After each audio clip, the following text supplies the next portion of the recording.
शिक्षण घेतल्यानंतर नोकरी करण्याऐवजी व्यवसाय करण्याचा निर्णय घेतात, पण यांना घरून कुठल्याही व्यवसायाचं शिक्षण नसतं. ह्या व्यवसायाला सुद्धा एखाद्या एक्सपर्ट माणसाची गरज असते किंवा एक्सपर्ट ओपिनियनची गरज असते. कुठलाही उद्योग करणाऱ्या माणसाला एक्सपर्ट ओपिनियन हवा असेल त्याने उद्योग एक्सपर्टकडे आला पाहिजे. सुरुवातीला माणूस जेव्हा व्यवसाय सुरू करतो त्याला असं वाटतं की माझा व्यवसाय खूप चांगला चालला पाहिजे, कस्टमरने माझ्याकडेच आलं पाहिजे. आणि मग ही जी सुरुवातीला यशाची किल्ली होती ती नंतर अडचण वाटायला लागते आणि तिथे तो लॉक होतो. म्हणजे ज्या चावीने कुलूप उघडायला पाहिजे त्याच चावीने कुलूप लॉक व्हायला सुरुवात. ह्या ऑटो मोडला एक्सपान्शन जर करायचं आहे, पण ऑटो मोडला काही सोल्युशन आहे का, किंवा ऑटो मोडमध्ये जो व्यवसाय कमी होतो याला काही सोल्युशन आहे का, हा प्रश्न अनेक लोकांच्या मनात असतो. की सेल्फ मोडमध्ये तुम्ही स्वतः काम करता, पूर्ण वेळ तुम्ही व्यवसायात असता, आणि ऑटो मोड म्हणजे तुम्ही नसताना व्यवसाय चालतो.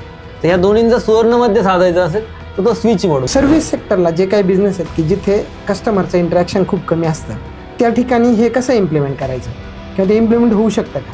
स्विच मोडला कोणी गेलं पाहिजे किंवा कुठल्या व्यावसायिकाने स्विच मोडवर गेलं पाहिजे, त्याला प्रॉफिट मिळतोय का, हा सुद्धा एक महत्त्वाचा पॉईंट आहे. तुमचा ब्रेक इव्हन पॉईंटच क्रॉस होत नाहीये आणि तुम्ही लगेच स्विच मोडला जायचा प्रयत्न कराल तर तुम्ही फसा. तुमच्याकडे तुमच्या एवढी केपेबल आणि ज्याला कस्टमरने खूप दिवसापासून पाहिलंय, ज्याला कस्टमरला जो ओळखू येतो असा माणूस जर तुमच्या टीममध्ये असेल तरच तुम्ही स्विच मोडला जाल.